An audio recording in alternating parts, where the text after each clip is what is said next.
Welcome sa Movies Tagalog Recap. Ngayon ay aking ibubuod sa inyo ang pelikula na may pinamagatang The Mummy, pinalabas taon 2017. Sana ay magustuhan mo kaibigan, umpisahan na natin.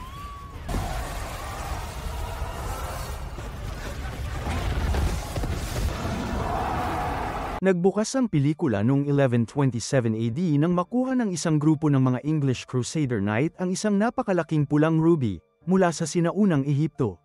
Inililibing nila ito sa kanilang sariling libingan, umaasa na walang makakahanap nito. Lumipat ang eksena sa kasalukuyang London, kung saan natuklasan ng isang construction crew ang ilan.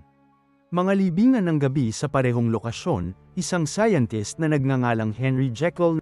Iniimbestigahan ang site at pinaghihinalaan na ang libingan ay nauugnay sa kwento ni Amenet. Siya ay isang sinaunang Egyptian prinsesa na sadyang tinanggal sa kasaysayan ng kanyang sariling mga tao. Sa pamamagitan ng pagbabalik-tanaw sa sinaunang Ehipto, makikita natin ang kwento ni Prinsesa Amenet na nag-iisa. Anak ng isang faraon, siya ay sinanay bilang isang mandirigma at dapat na mamuno sa kaharian pagkatapos kanyang ama. Gayunpaman, ang kanyang mga plano ay nabigo nang ang kanyang ama ay muling nag-asawa at nagkaroon ng isa pang anak na lalaki na noon naging tagapagmana. Sa kabila nito, tumanggi ang prinsesa na isuko ang kanyang mana at nakipagkasunduan kasama si Set, ang Diyos ng kamatayan ng Ehipto. Ipinangako niya sa kanya ang dakilang kapangyarihan kung tutulungan siya nitong kumuha ng katawan ng tao upang magkasama silang mamuno bilang hari at reyna. Pagkatapos ay binigyan niya siya ng isang espesyal na punyal upang ilipat ang kanyang espiritu sa pisikal na anyo nang mahawakan ng punyal. Nakakuha si Amenet ng mga superpower. Ang kanyang katawan ay natabunan din ng mga tattoo. Namula ang kanyang mga mata at dumb-oval ang kanyang mga pupil. Pagkatapos ay pumasok siya sa silid ng kanyang ama at pinatay siya, ang kanyang asawa, at ang kanilang bagong silang na anak na lalaki. Pagkatapos, sinubukan ni Amenet na isakripisyo ang kanyang kasintahan upang bigyan ng pisikal na anyo ang Diyos na si Set. Ngunit bago niya magawa yon, may mga pari na nakialam at pinatay ang kanyang kasintahan. Para sa kanyang mga kasalanan ng pagpatay sa kanyang pamilya, si Amenet ay hinatulan na maging mummified ng buhay at natatakan sa isang sarcophagus. Siya ay inilibing sa Mesopotamia sa isang libingan na puno ng mercury upang maiwasan ang kanyang masamang espiritu mula sa pagtakas. Ang eksena pagkatapos ay pinutol sa kasalukuyang digmaang Iraq, kung saan nakilala namin ang dalawang militanteng Amerikano, sina Sergeant Nick Morton at Corporal Chris Vale. Kasalukuyan silang lumalaban sa utos ng kanilang superior at nagmamaneho papunta sa isang nayon.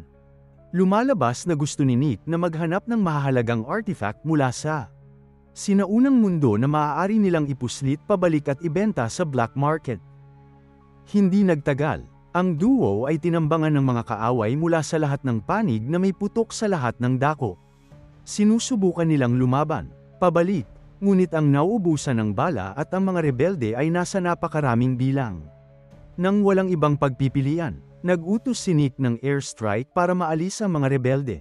Di nagtagal, ilang sasakyang panghimpapawid ng militar dumating at ang nayon ay nawasak ng mga missile na inilunsad mula sa itaas.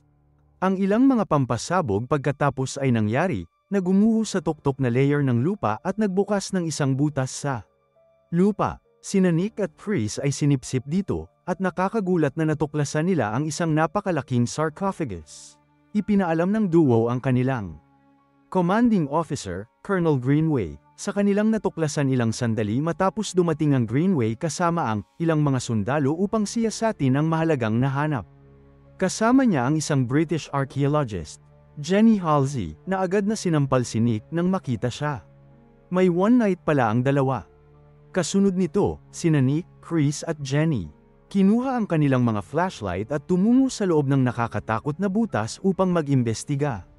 Pagdating doon, natuklasan nila isang libingan na tila binabantayan ng mga sphinx.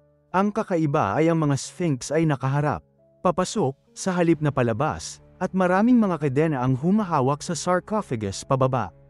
Pagsusuri ni Jenny, ang paghahanap at napagtanto na ang mga nilalaman ay nagkakahalaga ng milyon-milyong pounds. Habang nag-e-explore pa sila, napapansin nila ang mercury na dumadaloy kung saan-saan. Pagkatapos ay isiniwalat ni Jenny na isang sinaunang mitolohiya ng Egypt. Ang Mercury ay pinaniniwalaang nagpapahina sa kapangyarihan ng mga demonyo. Nang makakita ng nakakatakot na lugar, napunta si Chris. Natakot at nagmumungkahi na umalis sila, ngunit ang iba ay tumanggi. Naiirita ito sa lalaki, kaya siya ay bumaril. Ang kadena na humahawak sa sarcophagus sa lugar, na nagiging sanhi ng pagtaas nito. Kaagad pagkatapos, isang malaking grupo ng mga camel spider ang lumilitaw nang wala saan, at isa sa kanila ang kumagat kay Chris. Samantala, naranasan ni Nick ang isang pangitain ni Princess Aminette, na nagpapasalamat sa kanya sa pagpapalaya sa kanya at tinawag siya aking pinili, ngunit ibinalik siya ni Jenny sa kanyang katinuan at humingi ng tulong sa pagkuha ng libingan. Wala sa lugar. Pagkatapos nito, inilagay nila ang sarcophagus sa sasakyang panghimpapawid at tumungo sa London. Si Chris, na nakagat ng gagamba, ay nagsimulang magpakita ng kakaibang pag-uugali. Sinusubukan niyang buksan ang sarcophagus sa hindi malamang dahilan. Kapag pinagbawalan siya ng Greenway na gawin yon, marahas si Chris. Sinaksak siya. Naalarma nito ang iba pang mga sundalo at naghahanda silang gumanti. Nakipagbuno si Nick A. baril mula sa isa sa kanila at nagbabantang babarilin kung saktan nila ang kanyang kaibigan. Sinubukan siyang atakihin ni Chris, napilitan si Nick na siya mismo ang pumatay. Sa sandaling ito, binomba ang eroplano. Sa pamamagitan ng isang malaking kawan ng mga uwak, binasag nila ang salamin at agad na pinatay ang piloto at co-pilot. Nagiging sanhi ito ng pagkahulog ng sasakyang panghimpapawid at mukhang walang makakaligtas. Sa pag-ikot ng orasan, iniligtas ni Nick ang buhay ni Jenny sa pamamagitan ng pagbibigay sa kanya ng tanging parachute na mahahanap niya. At itinapon siya sa dagat. Hindi nagtagal, bumagsak ang eroplano sa kanayunan ng Ingles at lahat. Pinatay ang mga pasaherong sakay.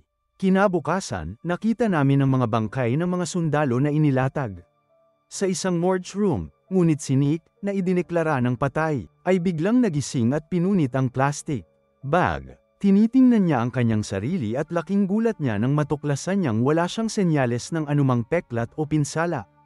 Pagkatapos ay lumitaw ang multo ni Chris at ipinaalam kay Nick na siya ay isinumpa ni O'Monette na naglalayong gamitin siya bilang isang sisidlan para sa set. Bago pa siya makapagpaliwanag pa, pumasok si Jenny at ilang nila nang makitang buhay at maayos si Nick. Dalawang opisyal ang nag-iinspeksyon sa mga labi. Napansin yun ng isa sa kanila. Ang sarcophagus ay nabuksan sa panahon ng pag-crash. Nakita niya ang mommy ni O'Monette at tinawag niya ito kasosyo upang tingnan, ngunit biglang nagising si O'Monette at sinaksak siya sa mata gamit ang kanyang kamay. Pagkatapos ay pinapatay niya siya at sinipsip ang enerhiya mula sa kanyang bibig. Ilang sandali pa ay dumating na ang pangalawang opisyal. At kilabot na makita ang putol-putol na bangkay ng kanyang kinakasama. Sinusubukan niyang tumakbo, ngunit si O'Monette, pinapatay siya at nauubos din ang kanyang enerhiya. Ang prosesong ito ay nagpapabago sa kanya at nagbibigay sa kanya ng mas maraming tao.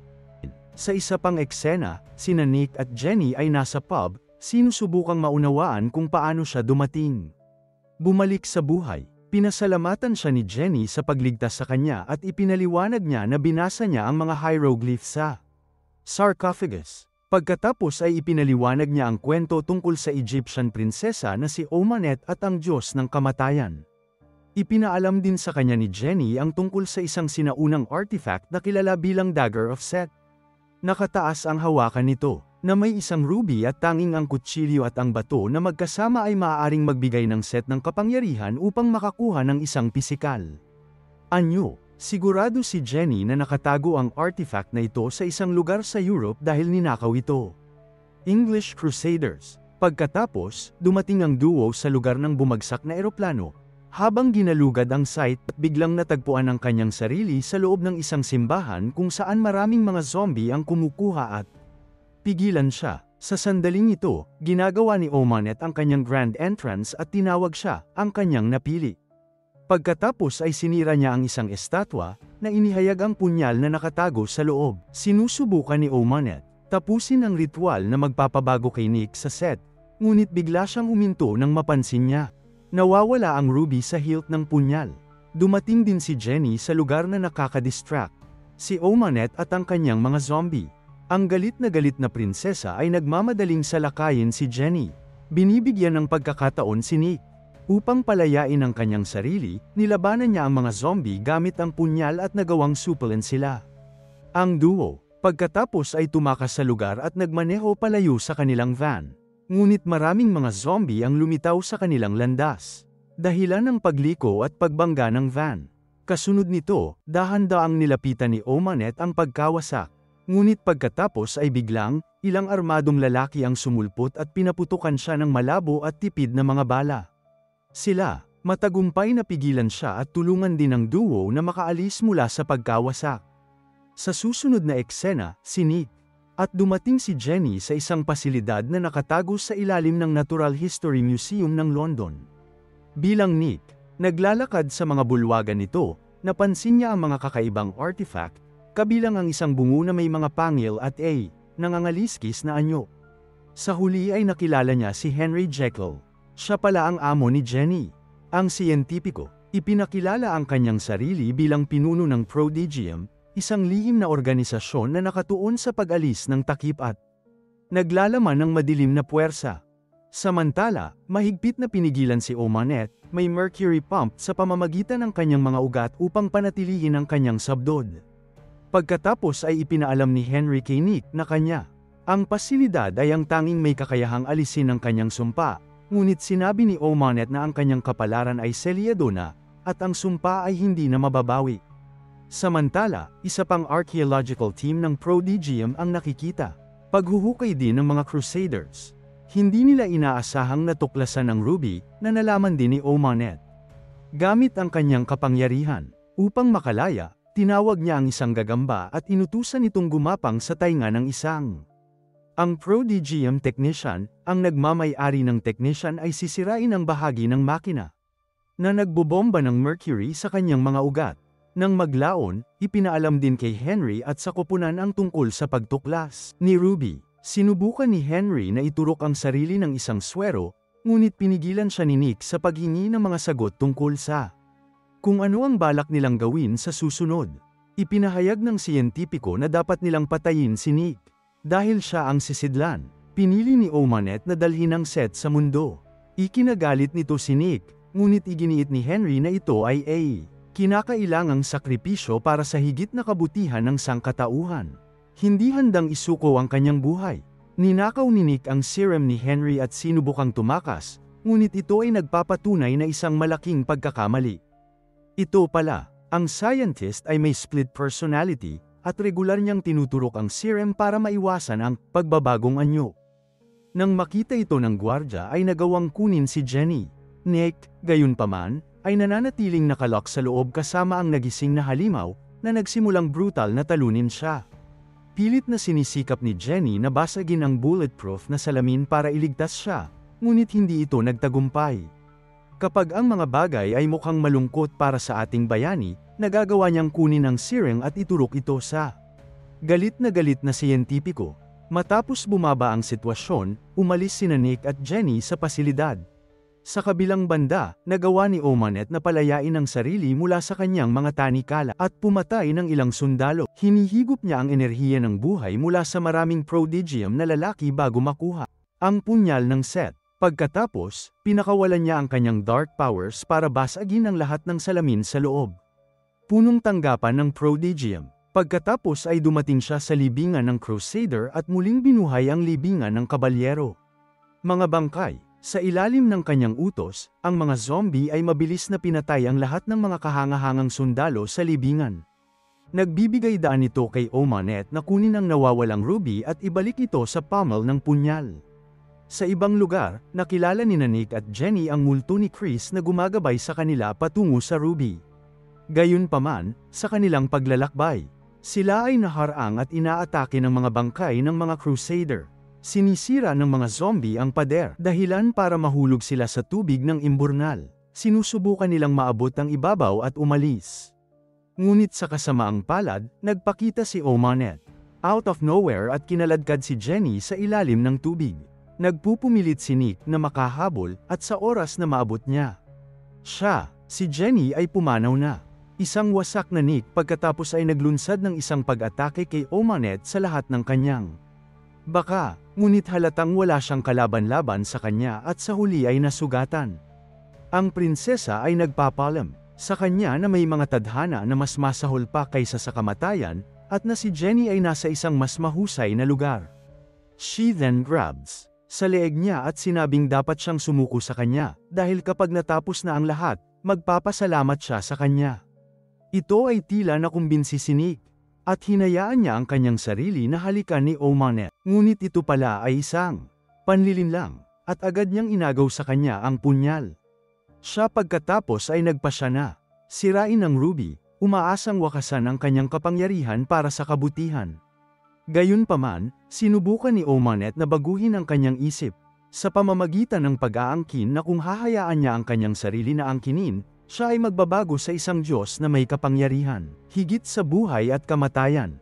Nang marinig ito, tumingin si Nick kay Jenny at napagtanto na wala siyang ibang gusto kundi para buhayin siya. Ngunit naiintindihan din niya na ang ritual ay magbibigay kay Omanet ng kapangyarihan sa kanya. Kaya naman, pagkatapos ng kaunting pagsasaalang-alang, sa halip ay sinaksak niya ang sarili sa puso. Ito ang dahilan upang siya ay sumailalim. Ang pagbabagong anyo, at ang kanyang mga mata ay naghiwalay sa dalawang hanay ng mga mag-aaral. Tuwang-tuwa si Omanet sa paningin, at maingat na nilapitan siya ni Nick. At sinimulan siyang atakihin ni Nick gamit ang kanyang mga bagong superpower. Sa halip, madali niyang nadaig ang prinsesa, itinulak siya at sinimulang higop ang kanyang enerhiya sa buhay. Sa huli, bumagsak si Omanet at bumalik sa kanyang natuyot na mommy form. Susunod, ginagamit ni Nick ang kanya kapangyarihang buhayin muli si Jenny, ngunit nang sa wakas ay muling nabuhay, wala na siya kahit saan. Iniwan siyang nalilito. Pagkatapos ng kaunting paghahanap, kalaunan ay napansin niya si Nick na nagtatago sa mga anino. Ayaw niyang ipakita ang kanyang mukha, kahit na ilang beses na siyang tinawagan ni Jenny. Napagtanto siya nito, na isinakripisyo niya ang kanyang sarili upang iligtas ang kanyang buhay na may luha sa kanyang mga mata. Pinakiusapan siya ni Jenny na manatili, ngunit nagpaalam si Nick at umalis. Sa pagkakaalam niya, hindi na siya tao. Ang eksena pagkatapos ay pinutol sa makalipas ang ilang araw, kung saan nakita namin sina Henry at Jenny na nanunood habang tinatakan ang mummified na katawan ni Omanet sa isang sarcophagus. Ang sarcophagus ay pagkatapos ay puno ng mercury upang maiwasan ang prinsesa mula sa kailanman. Tumakas muli, sa disyerto. Nakita namin si Nick na kasama si Chris, na binuhay niyang muli. Nagtatapos ang pelikula bilang ang dalawang matalik na magkaibigan sumakay sa kanilang mga kabayo, patungo sa paghahanap ng bagong pakikipagsapalaran.